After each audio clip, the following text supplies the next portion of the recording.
Good afternoon and welcome. If I could please ask everyone to move any personal items that are on adjacent chairs to free up room for our fellow attendees, we would really appreciate that. We're expecting a full house today. The program will begin in approximately 10 minutes. Thank you.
Could we please have everyone move towards the center aisle so we have enough space for all attendees? That we are expecting a full house in this. So if we could just have everyone please slide to the center row and make room in the outside rows for the attendees walking in. Thank you very much.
All right, I'm ready. Just another reminder to please move into the center aisle to make space for all attendees. We're expecting a full house here. Everyone's still filing in, so please make room for all of the fellow attendees to enjoy this program. Thank you.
Hey everybody. You know, this is the part of the birthday party where several people have left, and those of you who are still here get to tell them what a wonderful party that they missed, you know, all the really good stuff. So we're really glad that you're here. And the welcome for APHA have not ended, so we have another welcome. So if you could play that next video, please. Hello and thank you to the American Public Health Association for inviting me to share some brief remarks. And more importantly, thank you for everything that you do to make all Americans healthier. Especially during the pandemic, the work of the public health community has been nothing short of heroic. So I don't want to miss the opportunity to say to all of you, thank you. And congratulations on 150 years of carrying forward your important mission. The specific challenges to public health change over time, but the need for your expertise, moral leadership, and data-driven, people-centered solutions, that need is as important today as it was 150 years ago. The pandemic has created some of the most profound and widespread disruptions to American transportation in decades.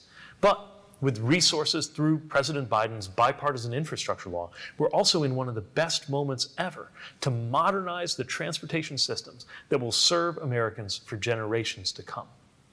My department is grateful for your work with us on improving transportation to improve health outcomes. To that end, I'd like to mention 3 areas where your collaboration is and will continue to be especially important. First, the foundation of our department, safety. For years, we have been averaging more than 3,000 deaths per month on America's roads. We cannot start thinking of that as normal. It's not normal, and it's not inevitable. Not long ago, I was with the Transportation Minister of Ireland, who expressed concern that that country had more than 100 traffic deaths a year. In the US, that's the equivalent of what we experience in about 1 day. Yes, we're a larger country, but not that much larger. Compared to other developed countries, we have a shocking rate of deaths and injuries on our roadways. And we know about steps that could reduce these preventable crashes. Earlier this year, we launched the National Roadway Safety Strategy. It's a comprehensive plan to significantly reduce injuries and deaths on America's roadways. Our approach is to build multiple layers of protection for those inside and outside the vehicle. Safer roads, safer people, safer vehicles, safer speeds, and better post-crash care. Second, we're addressing the health impacts of pollution from our transportation system, something that can threaten all Americans but disproportionately affects communities of color. We've launched new programs investing to reduce pollution on our roads and at our ports. And we've launched new fuel efficiency standards, requiring, for example, the average vehicle to get 49 miles per gallon by 2026. In addition to saving drivers money, those standards will prevent 234 billion gallons of fuel from being burned in the coming decades. Third, and this will come as no surprise to this audience, more access to reliable, affordable public transportation and transit correlates with better health outcomes, largely because it helps people get to needed medical appointments. Now, through the infrastructure law, we are making the biggest federal investment in public transit in U.S. history, with many projects across the country already underway. We're in a moment of great opportunity, but in each of these 3 areas, road safety, pollution, and transit access to healthcare, the public sector can't do it alone. To fully deliver on the potential of this moment, we need public, private, nonprofit, philanthropic, and academic sectors all working together to identify the best opportunities and to deliver good projects well. We need leaders and experts like those at this convening to work hand in hand with us and with communities across the country. So I thank you again for everything that you do. And I know that together we will help people lead safer, healthier lives by giving them safer, healthier ways to get where they need to go. Thank you, Mr. Secretary.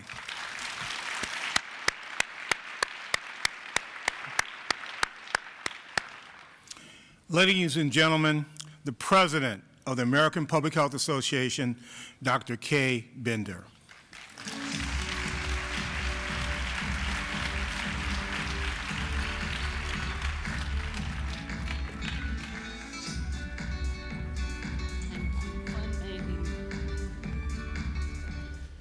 Hey guys, you still ready to party? So I'm glad you stayed with us. You're in for a real treat this afternoon. But how many of you, I'm going to do a test, how many of you joined us for the opening session? Oh, yay, okay, so you've been here almost as long as I have. Thank you for that endurance. So you may remember that I said we should be bold. So during this week, we have been bold in that our executive board has met, done the business of the organization. We had a rally. We've had great discussions. Sometimes we didn't agree, but we still had great discussions. I said, let's be scientifically accurate.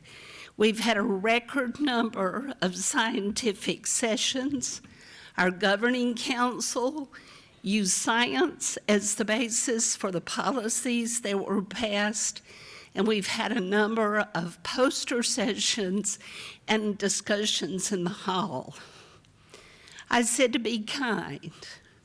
I have seen and felt more hugs, more fist bumps, more elbow bumps, receptions, exhibits. We have spent the week being kind to our family, the APHA Public Health family. And I said, let's be proud. We've had awards, we've had recognitions. The historical exhibit alone is something that we should all be proud of. So I hope you've had as good a week as I've had here, and I thank you again so much for the opportunity to serve as your president this year. I hope you also met at least one new friend. I've met several. Maybe some of you are in the audience. But this morning, as we were talking about world health and international health and how we're all connected, one of my new friends is Emma Rawson Tapatu from New Zealand. Hopefully some of you met her. This morning in her speech, she said, "You have to look to the past in order to be able to look forward to the future." So with that, I would like to introduce you to our future, the next president of the American Public Health Association, Dr. Chris Chanil-Sukit. Chris?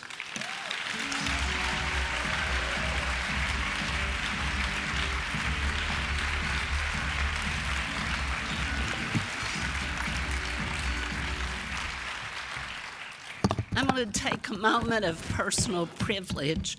I got to know Chris 13 years ago or so. She was a student, and I hope you also remember at the opening session when I told you just how much our students and our early career professionals mean to us. Now we have a president who started as a student.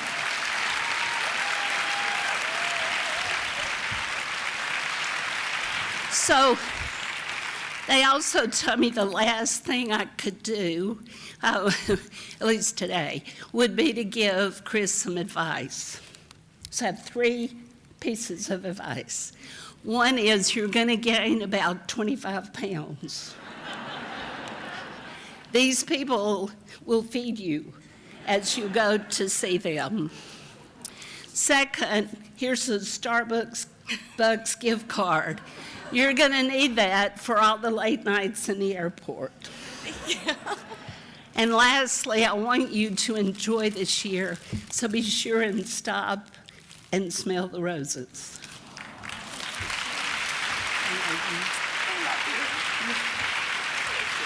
Let's get a picture. Now I have to give you the gavel. Now we have to do the official part.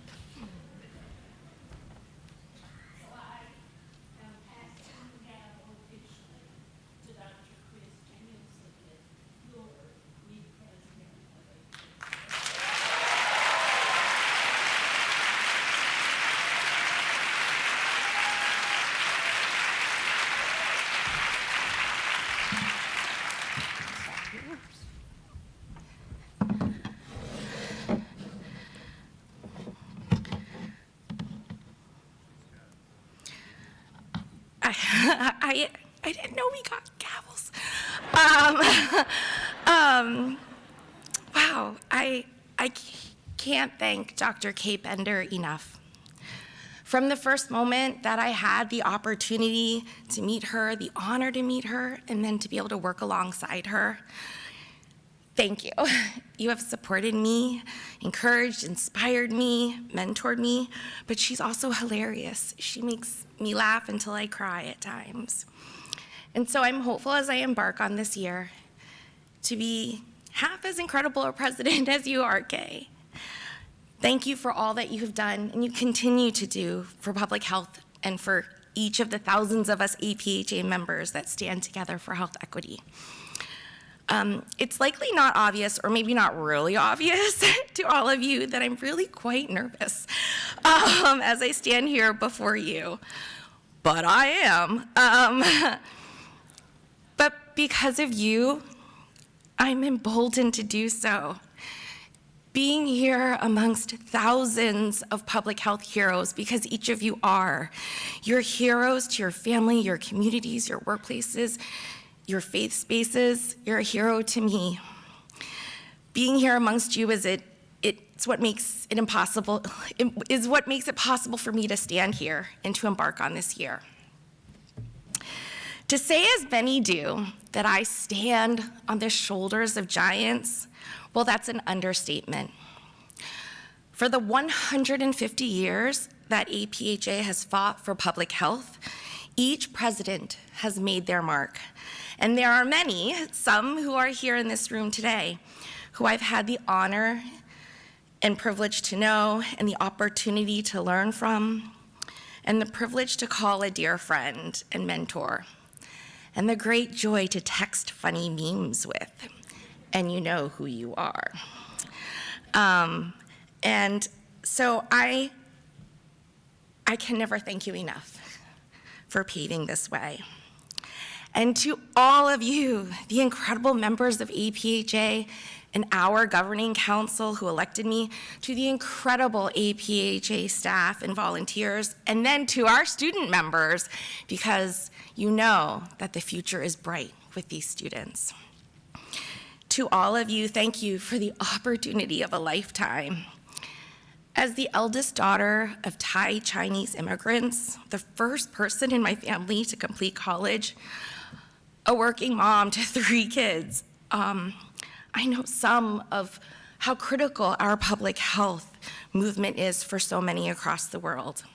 And I promise you that I will do my level best this year and thereafter to be your champion.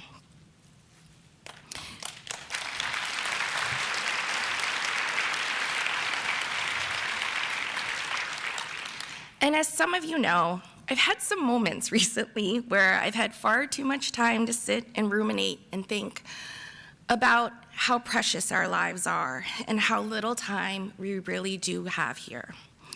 So today, the day after Election Day, and the last day of this incredible 150th anniversary celebration of APHA, which has so lifted my spirits in ways I really can't describe, I am ready to hit the ground running, or at least when I take off the high heels. Because I can't walk in these. I haven't worn heels since before the pandemic. And I may never wear them again. But I am ready to hit the ground running, and to do so with each of you, my public health family. So I've only been given a few minutes here, and I probably need to speed up. But let me just share with you a few things that I look very much forward to spending this year with you. I look forward to advancing 3 things. Again, if you know me, you know I like 3 things. And way to go, Secretary Pete likes 3 things too. Kay gave me 3 words of advice. Everyone's catching on. So I really like this. So there's 3 things I want to advance this year. 1, to play for health. 2, to read for health. And of course, to vote for health.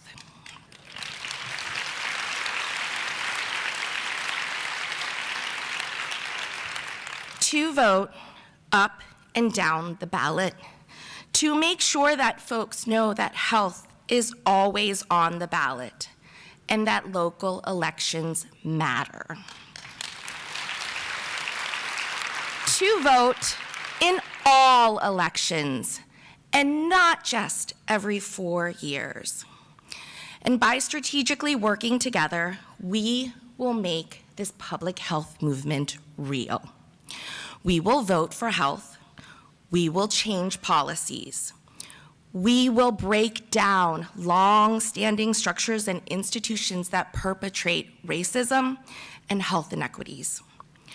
We will right wrongs, and we will be fierce. So let's go forward together.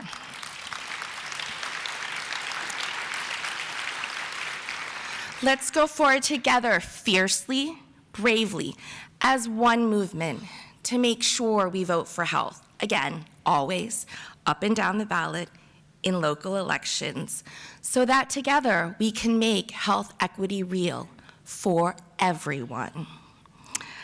I look forward to seeing you all again real soon in Atlanta for APHA 2023 for our next big public health family reunion. And until then, and with much love and thanks for me, let's play, read, and vote for health. Thank you.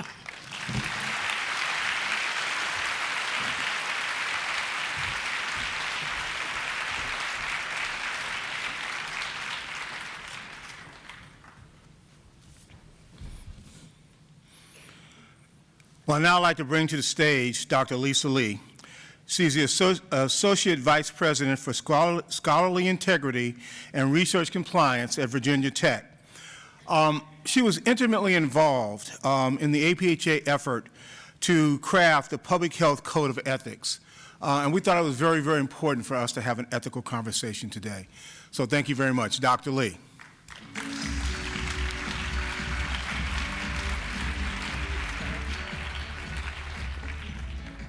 Thank you. It's so lovely to be here.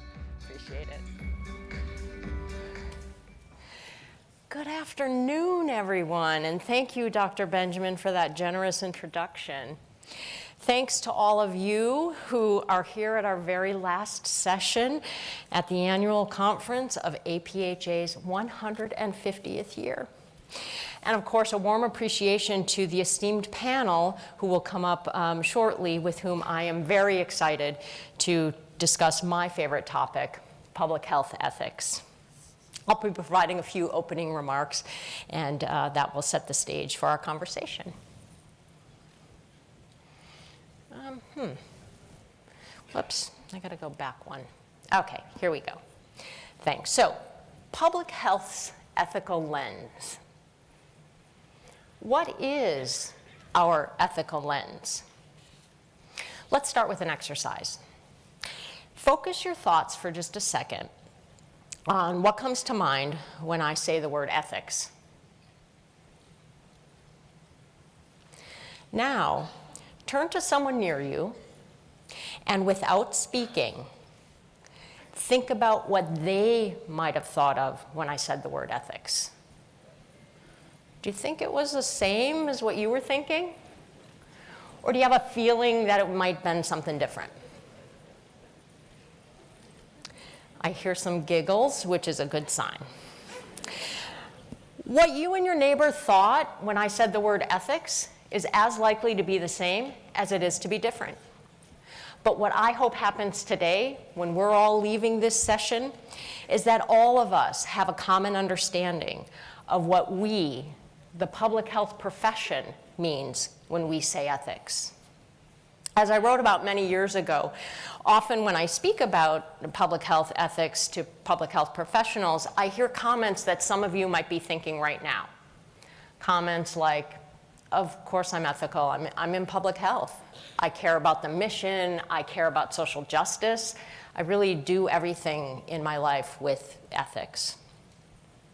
And after many decades now, far too many than I care to reflect on in this field, I really have no doubt that the lion's share of the people who work in public health, the professionals who have dedicated themselves to the mission of social justice and public health, are in fact mission-driven, and they care deeply about their work.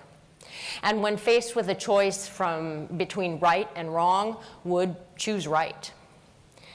But that's not all ethics is, and that's not all that public health ethics is. If we didn't know the role of ethics in public health before the COVID-19 pandemic, we surely know it now. The pandemic forced us to recognize that even the most basic, straightforward-seeming actions in public health, the decisions we make, have ethical dimensions. It showed us the ethical intensity of determining the right thing to do when we're in the face of uncertainty and evolving evidence. It showed us how political priorities can interfere with public health action. And it forced us to address moral distress among public health professionals, the workforce, experiencing distress that arises when a professional is asked or even worse, required, to do something that they know is against or counter to their profession's best judgment. So what exactly is public health ethics? Well, in my view, it's two things. First, public health ethics is a noun. It's the moral governance of public health. That is, it's the constellation of values that motivate our work. Things like equity, respect for human rights, common good, solidarity, and justice. Public health values recognize that we share this planet with 8 billion other people, and this means we've got to consider the merits of many different values, not just the few I just mentioned. We recognize that while there are many common things that we all 8 billion of us likely value, there are differences in how we define living our best lives. And because public health is public, we have to acknowledge and make room for these differences. Public health ethics is also a verb. It's something we do. It's a way of reasoning through ethically challenging situations, or the application of a decision-making framework that helps us decide or determine a course of action when values conflict, or when there's tension between two or more things that we care about. Often our choice is not a simple right versus wrong. How do we decide, for example, how do we decide what to do, for example, when we know that closing a business makes the most sense from a health perspective, but is extremely damaging from an economic perspective? What we have to do is weigh health safety with economic safety, and this is not an easy trade-off. So even when we're faced in public health with several not great choices, we still have to act. We still have to decide something, because public health, if nothing else, is a field of action. More likely, though, in our practice, we'll be faced with several right options, each with their own pluses and minuses. We've got to weigh these pluses and minuses and decide, again, on the best course of action, given what we know at present. And importantly, we must make these decisions transparently. In situations like these where where values conflict, or we have conflicts between what we care about, it's especially important to do more than go with our gut or do with what we think is right or is best. The public health decision-making frameworks we used are based on the values of our profession, the moral governance that I mentioned earlier, and it includes the communities we serve. So why isn't going with our gut or doing what we think is best, why doesn't that work as a method for decision-making in public health? Well, it's because in public health, we're dealing with a public good. So we've got to shift, as we all know and are very familiar with, from the individual to the collective. We've got to move from our own personal moral compass to the moral compass of our profession.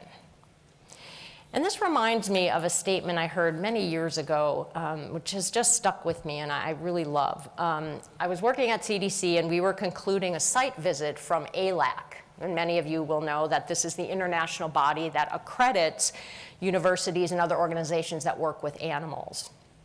During our exit conference, we were discussing, well, I would say probably more like having a heated debate about differing professional opinions about caring for a particular species.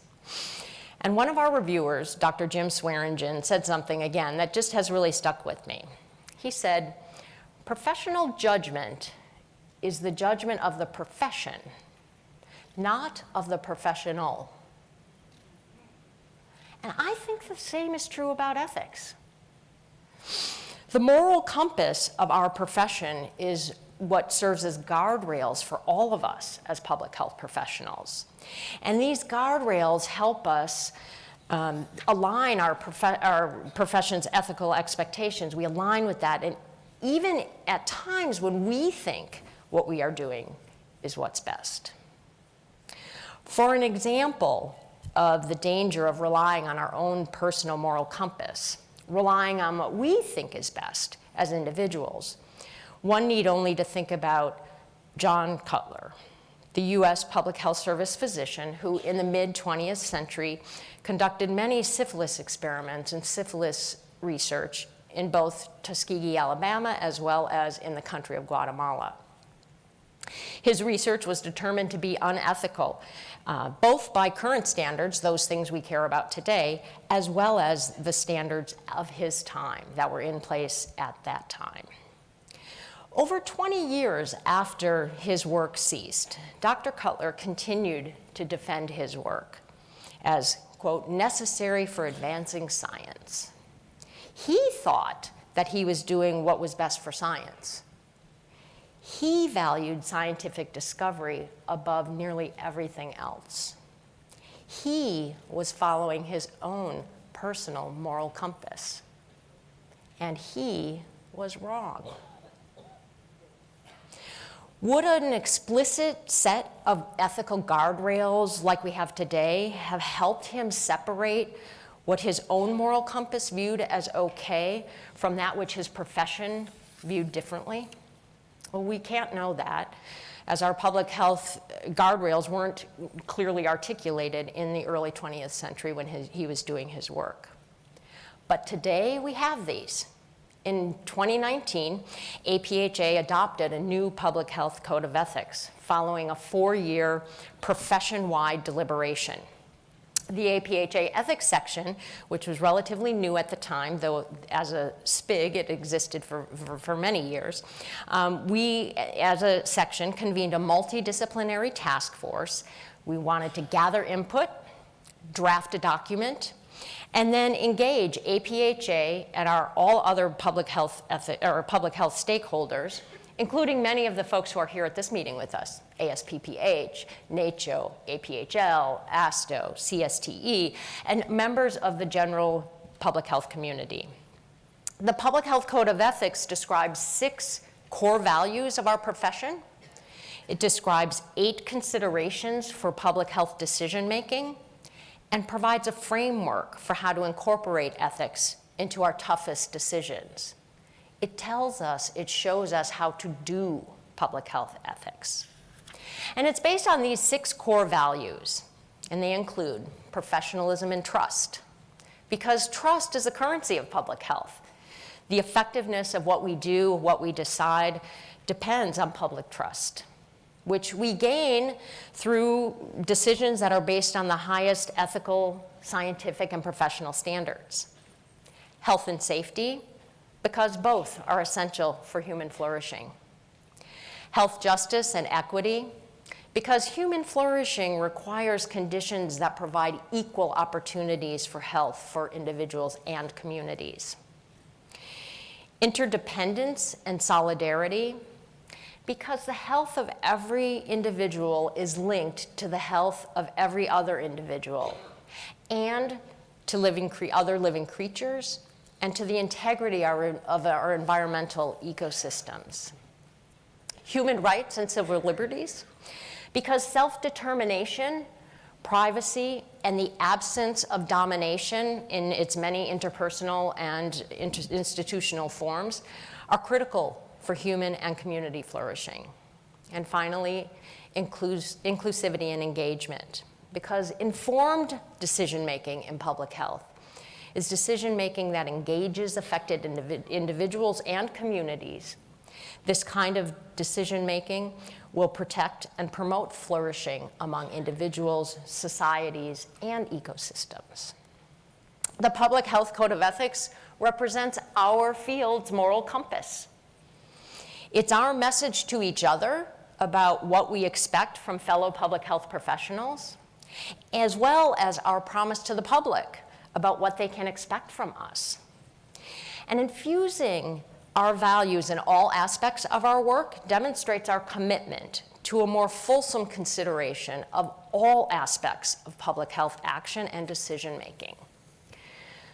Looking at our practice with an ethical lens shows the public, our communities, that we are willing and able to deal with the hard stuff, that we understand that much of what we do as public health professionals is related to the things that our communities value, and that we consider a full range of inputs into our decision making. For any public health action, we consider data, of course. We base our decisions on factually justifiable evidence. But facts alone cannot be all that we consider. There are plenty of things that we can do that we need to think very carefully about whether we should do. And of course, public health law tells us what we're required to do, and conversely, what we're not permitted to do. But that should part, deciding what we should do, for that, we have to recognize that people and communities have values. We've got to consider these fully. It's especially important for us to pay attention when values conflict. And health is one of the most important things that we as humans care about, which means that every decision we make about what to do or not to do related to our health is based on deeply held values, which are based on our lived experience and the cultural context in which we exist. Public health decisions cannot ignore the massive racial, social, and economic inequalities that are ingrained in and perpetuated by our social systems. In fact, we must embrace our obligation, our duty, to dismantle these systems and replace them with systems in which all humans can flourish. To ensure that each of us, all public health professionals, are including this ethical lens in our work, we've got to be able to do 4 interrelated things. We need to be able to identify the ethical dimensions of our work. We have to know the vocabulary to articulate to our communities which values were underlying the options that we have outlined for action, and how we resolved when situations where those values conflicted. We also have to understand how to make deliberative and collaborative decisions.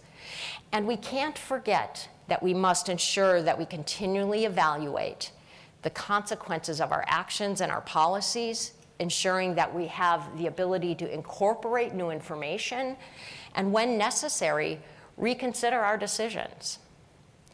Each of us needs to know that it is our responsibility as professionals to understand and attend to the values of our communities and of our profession in every aspect of our work. As we return this week to serving our communities, let's don those ethical lenses and recognize that it is only through this ethical approach to our practice that we will succeed. Thank you all for all that you do to promote and protect the health of your communities.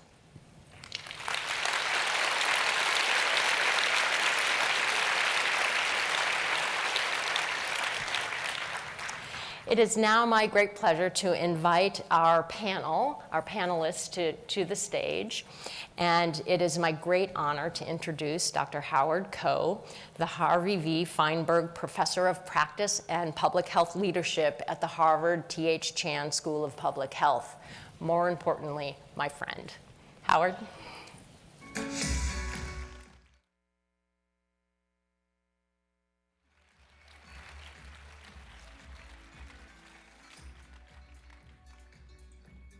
Nice job. Thank you. Nice job.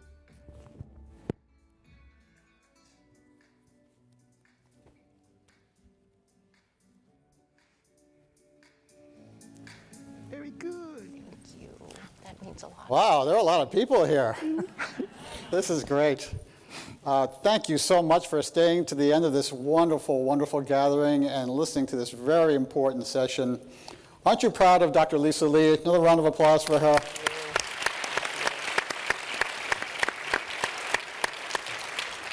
And I must say I have a little extra pride in thanking her because I hired her at HHS to join my office. So this has been a wonderful reunion. And we have some wonderful panelists here joining to discuss the ramifications of Lisa's very important speech. We have my wonderful colleague from Harvard, Dr. Nancy Krieger, who's a professor of social epidemiology. She's at the Harvard T.H. Chan School of Public Health. Round of applause for her. It's great to see my good friend, Dr. David Holtgrave, one more time. He's an Assistant Director at the White House Office of National Drug Control Policy.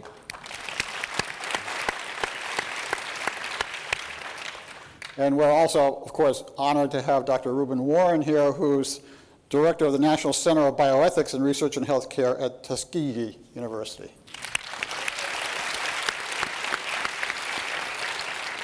And before I begin, I want to thank the leadership of APHA, my good friend, Dr. Georges Benjamin, who has been serving for 21 years, Georges, and counting. What an incredible track record you have built and left for all of us. And I want to thank former President, is she former President now, Bender? I told her backstage that the three best words in the English language are immediate past president. And then I want to welcome Dr. Chanyu Salkit. What a wonderful job she did in her opening remarks. And so we have great leaders here at APHA and a great mission. And before I begin, I just want to thank each and every one of you here, because this has been such a difficult couple of years with COVID, but I know that each and every one of you has been so passionate at protecting public health. And of course, public health adds years to all of our lives and life to all of our years. I made that up, so I'll say it again. Public health adds years to all of our lives and life to all of our years. And then, thank you. And then when I see a gathering like this, I think of that wonderful Swedish definition of community, a place where a joy shared is twice the joy, and a sorrow shared is half the sorrow. And I think that's what we're feeling this week in this wonderful, wonderful gathering. So for the next half an hour or so, I'd like to ask the panel some questions and ask them to reflect on Lisa's wonderful overview on public health ethics. And here's the format that we've decided on. I'll ask each of our three major respondents to answer a key question for about 2 or 3 minutes. And then I'll have everybody else sort of reflect on that, and then I'll keep moving down.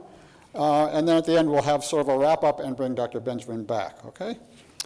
So Nancy, we're going to start with you. And after hearing Lisa's comments, can you suggest how we create a clearer and more transparent focus on the ethical aspects of public health decision-making to address the social determinants of health? And can you cite a concrete example or two? Thank you very much for the question. I'm delighted to be on this panel and to think about these things with you. I must say I am a social epidemiologist. I am not an ethicist, but ethical values are critical to all that we do. And as was said by Lisa, we have to pay attention to the ethics of our profession, knowing also that our profession at times has acted very unethically in terms of when public health, for example, embraced eugenics, but also had its critics of eugenics as well. So I think one thing is to start with saying is that social determinants are not things. Social determinants arise out of the societal relationships of power, and particularly power and property. And one key ethical consideration is always thinking about who's benefiting from harming others when we think about many of the key obstacles that impede our ability to have health equity and health justice. And the very core consideration, so that you have to think about people, you have to think about people in the past and in the present with an eye towards the future who are making policies, holding on to power, not allowing for equity to actually exist. And that has to be named up front, and to me that's a fundamental ethical duty in public health. But to give them two concrete examples very, very quickly, one is that we know that to understand the health of the public and to understand the health of the people, we need to have a good data infrastructure. And data infrastructure means the people who actually collect the data, who actually record it, who actually have the equipment and the personnel to communicate it, to actually have connected capacity across this country from local to tribal to county to state to federal. And we don't have that. And we see increasingly reports in the press that what the problems were of the lack of data to have the transparency needed to make the evidence, to make the decisions, as tied to a lack of resources. But I just published a letter in The Lancet pointing out that, among other things, if you talk about the 3, 4, 5, whatever billion per year that might be needed to fix this problem, it's 1% of the US military budget. And more than 1 million people have died in this COVID pandemic in the US alone. And that's 10 times more the number of military casualties that we've had since World War II. So something is amiss here, and can we try to really emphasize what the values are and what the priorities are? Because it's not, again, about things, it's about decisions and people and power relations. The second point I'd like to make that makes it very transparent about ethical considerations is that principle of interdependence. And the example that I've written about recently is one of thinking about the problems of fracking. So fracking is not only about pollution or about fossil fuel economies, it is all of that. It's about extractivism, but it's also about the social relations of the people. So when you set up things like in the United States, it's been repeatedly documented, but there's only a sliver of research on this. Who does the fracking? Who are the people that are brought in as laborers to work on doing the fracking? The setting up of man camps, what has happened with the increases of sexual violence that has occurred in relation to that, with sexually transmitted infectious diseases. What does that mean for kids that are born? And the impacts on the next generation. What does that mean for the other species that are there? What does it even mean for the connections that go way beyond just thinking about fracking as a thing, fracking as creating changes in what's going on in geology, all of those things. To think interconnected, which is a core principle tied to health equity, tied to health justice, means reminding everybody of all these connections that become embodied within us and are represented in what becomes the health of populations, the metrics that we use, and what we see for health inequities. So I think these are the things that make it very concrete and very tangible. These are the embodied truths of our existence and are what we must fight for to correct the harms done and always ask who is benefiting from doing the harms. Because that's the part that often gets left out of framing what are the good aspirations, but not who has actually got interests that are served by curbing rights. And I'll leave it at that.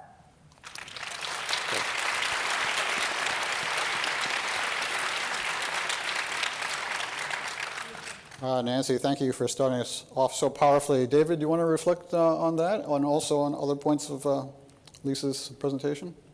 Thank you so much, Dr. Coe, and thank you for those comments, Dr. Krieger. I think I would just quickly add about the importance of housing. So I've been doing public health work for a little over 30 years, a lot of that in HIV, a lot in substance use arena. And one of the things I think we see as such an incredibly important social determinant of health is lack of stable housing or housing at all. And we saw in the HIV arena that the provision of housing not only can be useful, but actually change the level of viral suppression. You can see biological outcomes as a function of the provision of housing. And also in the substance use space, we see the importance of housing, but named as recovery housing, because what recovery means in substance use is really defined by the person in recovery.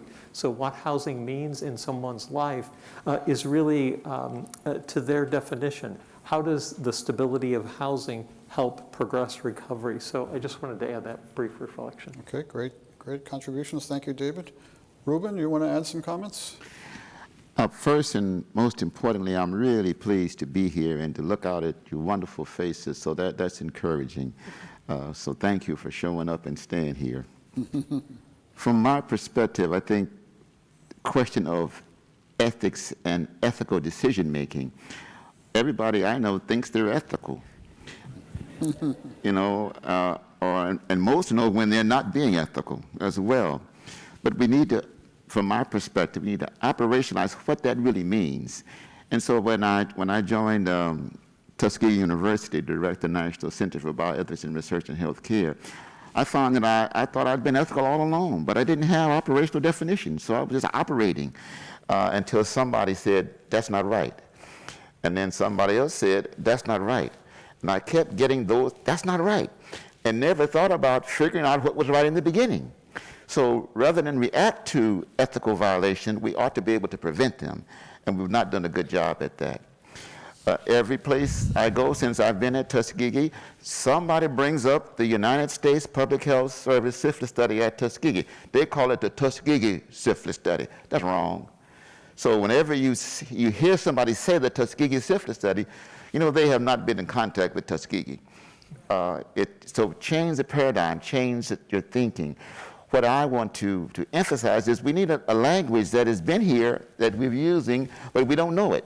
And so we think that we're coming up with something new, but there's very few new things in the world. At least I've not discovered them. I want to give you 2 examples of what I'm talking about. When the pandemic began, everybody that I know said that the African American community is not participating because of Tuskegee. I read it, I heard it, nobody called Tuskegee. At least they didn't call me. So that notion that the resistance, the hesitancy was based upon the U.S. Public Health Service syphilis study, it's not factual. And I thought it wasn't factual, so I pulled together a focus group of the leadership in Tuskegee and Macon County, both at the leadership level and at the community level. And we hosted a focus group session to really ask them, what do you think? And they said nobody asked them either. So what we agreed was that we did the systematic focus group of all the rules of science that we're supposed to adhere to in doing this kind of work. And I got some wonderful answers, and I was ready to put it together and publish it. And one of the participants said, well, Ruben, here we go again. You didn't ask permission to publish what you're doing. I know something about focus group sessions, and you're doing research. And I said, oh. Now I work at the National Center, and I had to say, oh.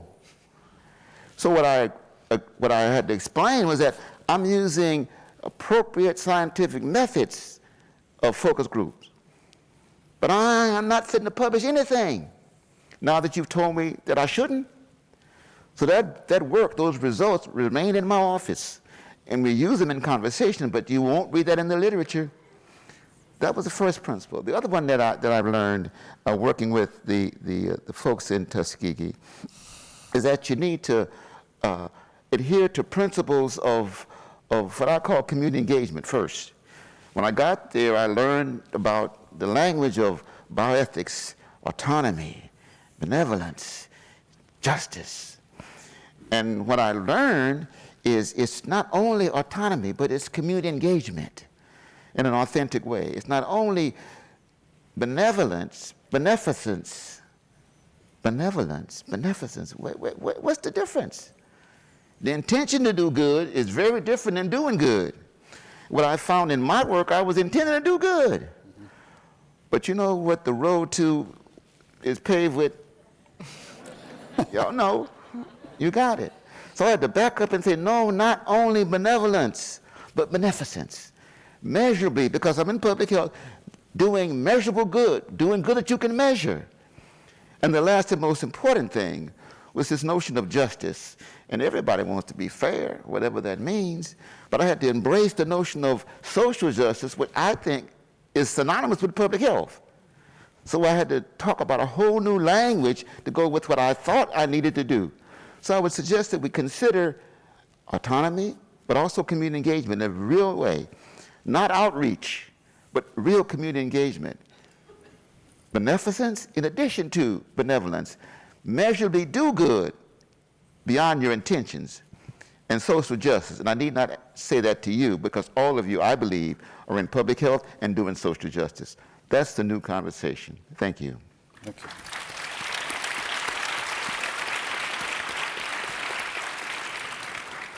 So Lisa, you get to make some final comments on this opening question about a clearer and more transparent focus on ethical aspects of public health decision-making. Yeah, one of the things that you said, Dr. Krieger, that really resonated with me is this idea that, you know, we list these 6 core values of our profession, and that's a result of asking of many, many people about what those are. They are not a list. They're not listed in order. They are I guess, you know, a combination of things that we have to consider, and sometimes one might weigh more than the other, or we might really need to address one, but all of them are interwoven into a fabric that I think is really important for us to think about. We have to avoid what I think sometimes happens in ethics, which is the checklist approach. What we have to do is have a more fulsome approach to what does this mean, to whom, who's benefiting, who's not benefiting, and how do we weave this together into something that we are proud to implement. Great. So with respect to the first question, we're hearing some comments collectively from our wonderful panel on who is benefiting from the decision-making and issues of identifying power. Nancy mentioned data and interdependence, cited fracking as an example. David mentioned housing, a key area.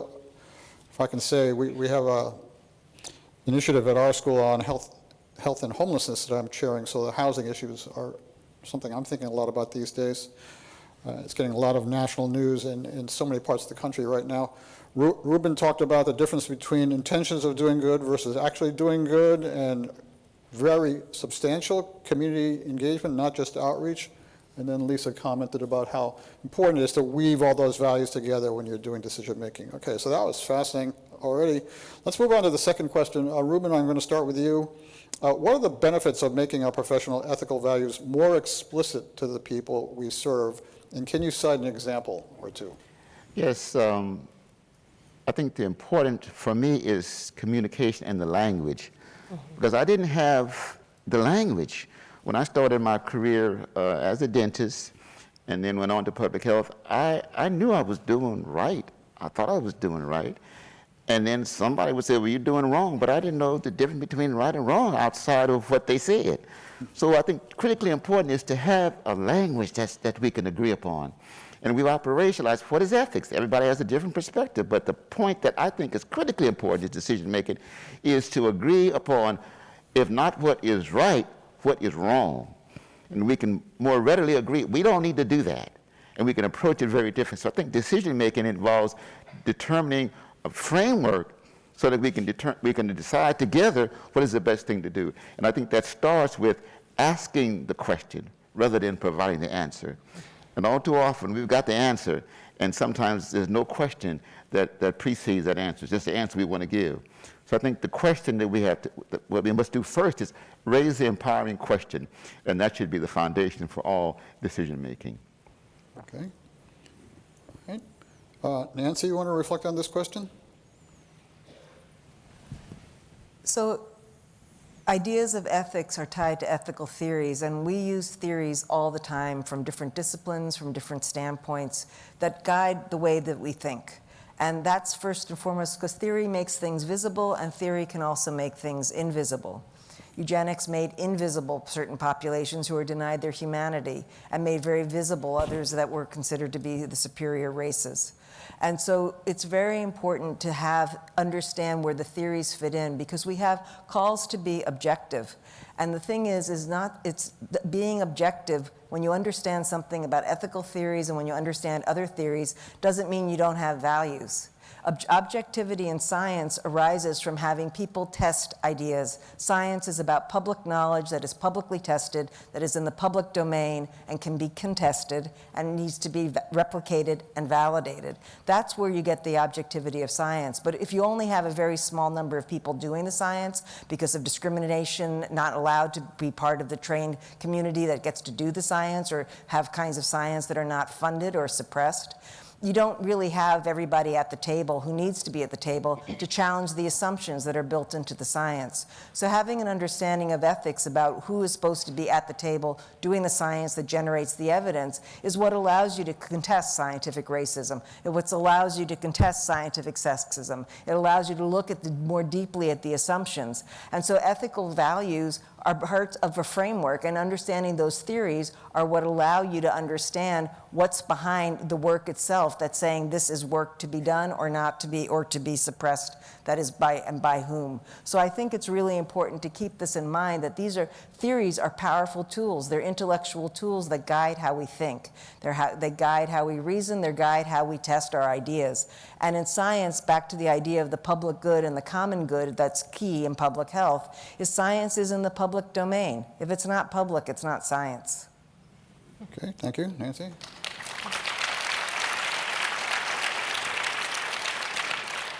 David, do you want to comment on this? I would just add to what Dr. Warren and Dr. Krieger have said. And that when I think, when we talk about ethics and transparency, part of the essence of the transparency is what are the goals that we're trying to achieve. So for instance, in the substance use arena, there's one person dies from drug poisoning about every 5 minutes in the US. There's several non-fatal overdoses for every fatal drug poisoning. Only about 1 in 10 people who could benefit from substance use treatment have access to and receive it. And it's important to highlight what are those metrics that we're going to go after as a nation? What are we going to hold up? How are we going to think about health disparities and equity related to those goals as well?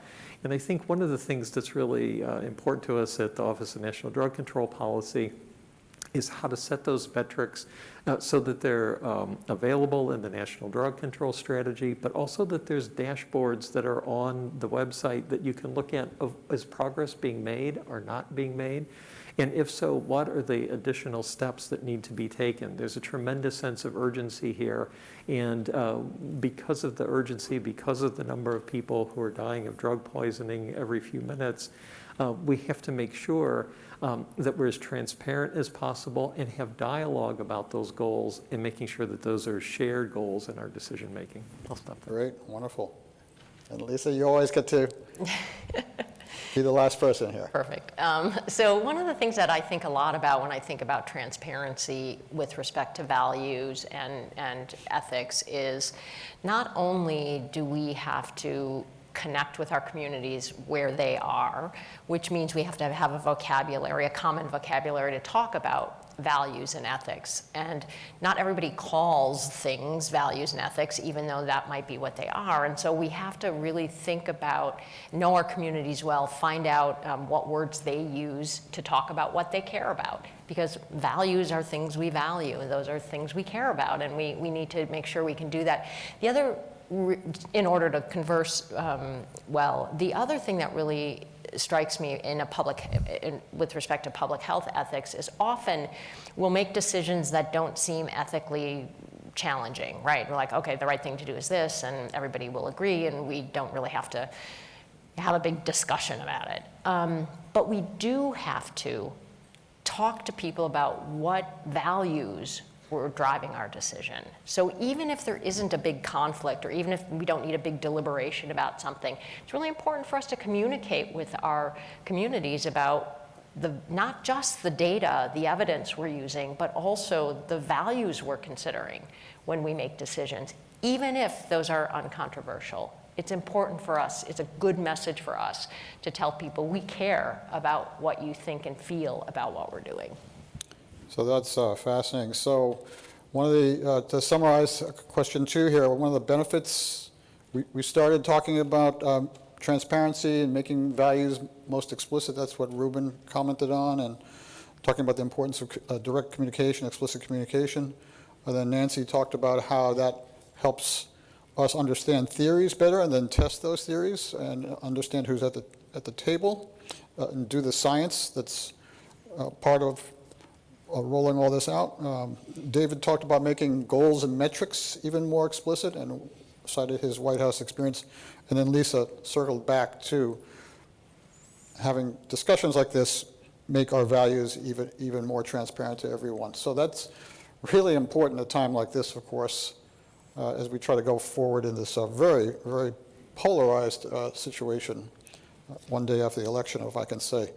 So a third major question, so this one goes to you, David, and you already referred to your experience in the White House Office of National Drug Control Policy. Thank you so much for that critically important work. Can you talk about how do explicit ethical decision-making approaches improve addressing needs for substance use-related services and policies, and can you cite a concrete example or two? Great, thank you, Dr. Koh. I think I'd like to address this by building on something that Dr. Lee said earlier of when we look at the Public Health Code of Ethics, how do we take all of the pieces and pull them together into a whole and to build something that is integrated and that we want to use going forward? And I think there's a lot of points of connection between the Code of Ethics from Public Health and the National Drug Control Strategy, which is required by the Support Act, by legislation. And I'll give just 3 very quick examples of those points of connection between the Code of Ethics and the National Drug Control Strategy. The first is in the Code of Ethics in section 4.5 on developing public health policies and plans. It talks about how we should have input from community partners, use scientifically vetted research, promote policies that respect privacy, dignity, and civil liberties, avoid stigmatization, and also ensure that policies are sensitive to considerations of health equity. And if we apply that to the National Drug Control Strategy, I think all of those things blend together so well.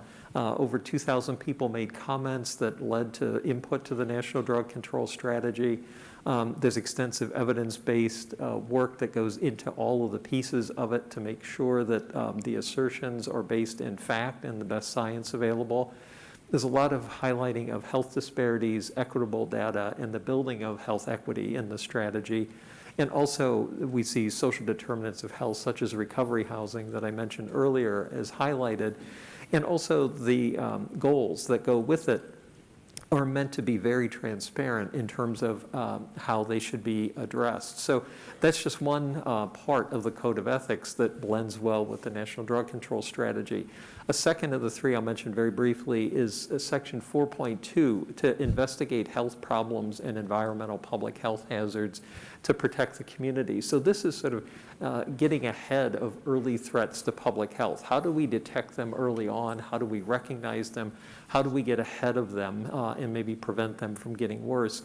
And this is really true for our work in emerging threats. The Support Act also requires that we in ONDCP do work identifying where are threats emerging or getting worse. And that might be a new substance, it might be a new pattern of use, it might be a new combination of substances, or a new population that's using a particular drug in a different way at a particular time. So those are some of the requirements. Are we have to have criteria for what's an emerging threat. We have to have an emerging threats committee that talks about how to address these. Also, I think it's important that we need to look at lots of different kinds of data, not quantitative data, but also qualitative data and mixed methods data are really central if we're thinking about how to identify emerging threats and who is impacted. And also, one of the things I think that we've found useful is to use the COVID framework of variance. So we talk a lot about variance of concern. But if we think about substance use, we could think about substances that we should monitor that might be a threat in the future, substances of interest that we might want to do more intensive data collection on, substances of concern like xylazine. You saw an FDA warning about that came out today. That's a veterinary tranquilizer used as an adulterant with fentanyl and other drugs. And also substances of high concern like fentanyl, where they're really impacting populations. So just to say that section of the Code of Ethics is incredibly important to the emerging health, emerging threats work in the US. And then I'll just quickly say, Section 4.10 of the code to contribute to and apply the best evidence in public health also is of great relevance, I think, to the strategy and to our office. We make sure that we fact check everything that goes out. Part of the group that I lead, every sentence in the National Drug Control Strategy has to be fact checked to make sure that we can take it back to primary references. So if we're using numbers or assertions, we can get it to the evidence. Also, when opinion pieces come out, increasingly we're trying to get those in peer-reviewed journals. So it's not just an opinion coming from ONDCP, but it's something that's gone through peer review as well, too.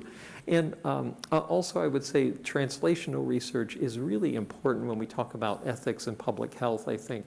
Not only do we bring evidence to decision-making, but we bring decision-making to evidence and to research agendas, and that's incredibly, incredibly important.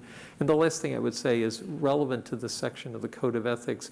It also suggests that one of the things we've been working on is to try and use a drug data IWIG, or interagency working group, to bring together the whole of government to talk about what are the questions, what are the policy questions at hand, and what's the best data and use of analyses to try and inform them. And in fact, that kind of bidirectional framework is even required in the Support Act.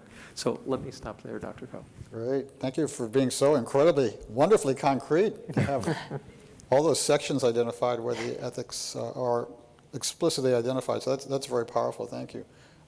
Nancy, do you want to start with some comments and reactions, reflections?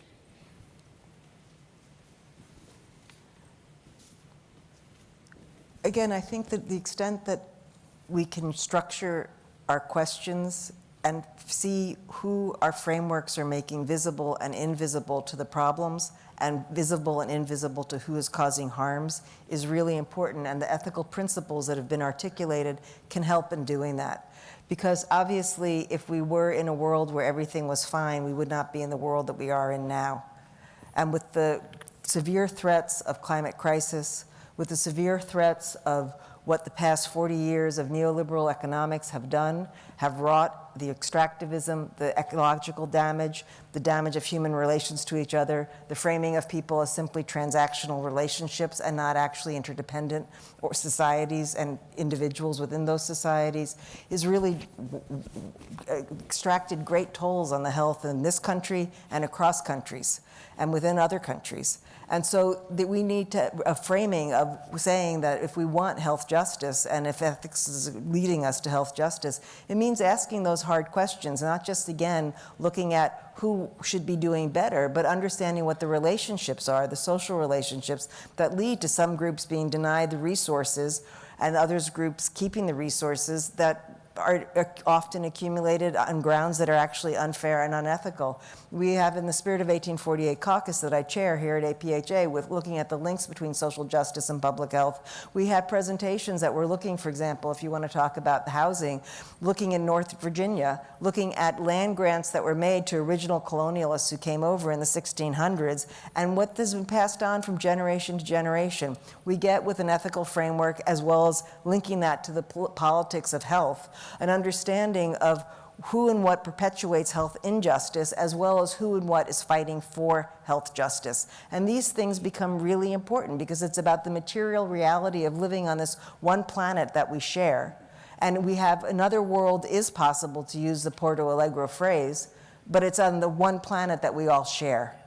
And so I think we need to keep these kinds of principles very clear and make sure that we're constantly asking these questions for any kind of public health work that we do. And also, who does that demand that we work with? Because the solutions are not just within public health. They never have been.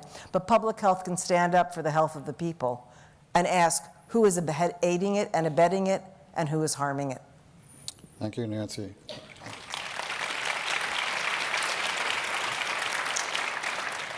Ruben, some reflections, particularly with respect to David's response about substance use challenges? Yeah, from my context, I think we've over the last couple of years, we've been challenged with, quote unquote, trusting the science. And you heard the language, well, the community does not, the public does not trust the science. What I would suggest that it wasn't the science that was not trusted, it was the scientists. And unless we separate the two, we get them very confused. So from my perspective, I think we've got to be true to the science, must we know, admit to what we don't know, and also hold the scientists accountable to making that difference. Forced to say things that seem to be valid and reliable prematurely created an atmosphere where nothing was believed. So we found ourselves over and over again trying to defend what we said yesterday because the science evolved, but yesterday what we thought was not happening today. I think the issue of being open, transparent, and authentic is critical.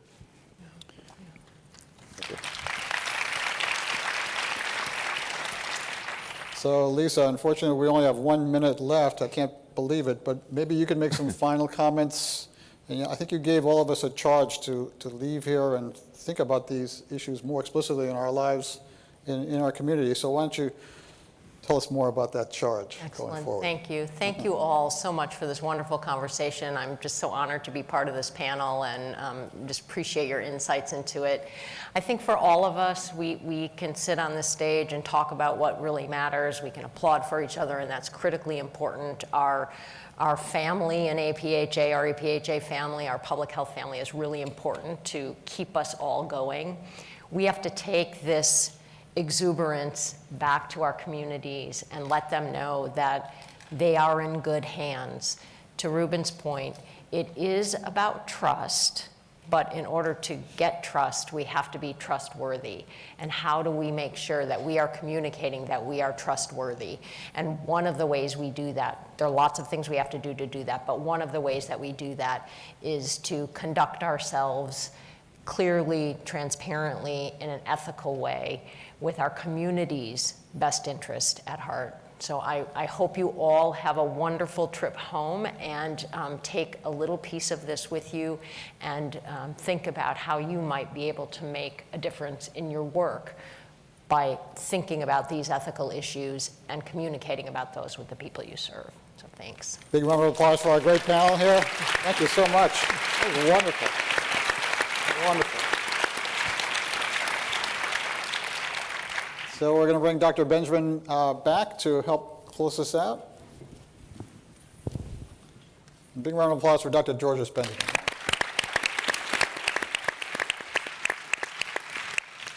Well, thank you, everyone. Although we're ending this birthday party, we're going to have lots of other stuff. So I want to encourage you to first participate in National Public Health Week, which is April 3rd through 9th next year. Secondly, we also have our Policy Action Institute, which is June 15th through 16th, 2023. Our annual meeting next year in Atlanta, the theme is Overcoming Social and Ethical Challenges, and this was the kickoff to that discussion, so hopefully that stimulates you a little bit. And we have some greetings, which you'll play this video from the Mayor of Atlanta, please. Hello. I'm Atlanta Mayor Andre Dickens, and it is my pleasure to extend a warm welcome to APHA's 2023 Annual Meeting and Expo. We are honored to host you in Atlanta, one of the top travel destinations in the country. We were the only U.S. city included in Lonely Planet's Best in Travel list last year. Atlanta was selected in part for the city's sustainability efforts, numerous pedestrian and bike paths, progressive inclusivity, as well as our invigorated art scene, diverse culinary landscape, and creative class. From murals and art installations to music and film, Atlanta continues to serve as a cultural hub, not only in the Southeast, but also in the United States. Atlanta was also named to the National Geographic's prestigious Best of the World 2022 list. But at the end of the day, what people talk about most is the helpful, hospitable attitude of the people who live and work here. Our Southern hospitality remains our most unique and appreciated asset. I hope you have an incredible experience in our city and a tremendous conference. We look forward to your next visit to our great city.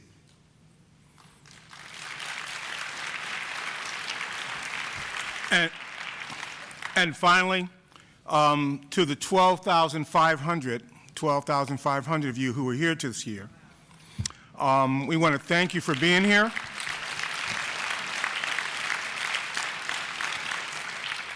I want to just for you to just think about the camaraderie that we had, the work that we do, and the work yet to be done for the public health community. Please be safe as you leave here today. And we should remember that we absolutely are the public health heroes. And I just care for all of you, and I want to thank you very much. And the folks in Atlanta, I think, gave us some treats as you leave here to bribe you for next year's meeting. And it's okay. We can take those bribes. Have a wonderful trip. Goodbye, everyone.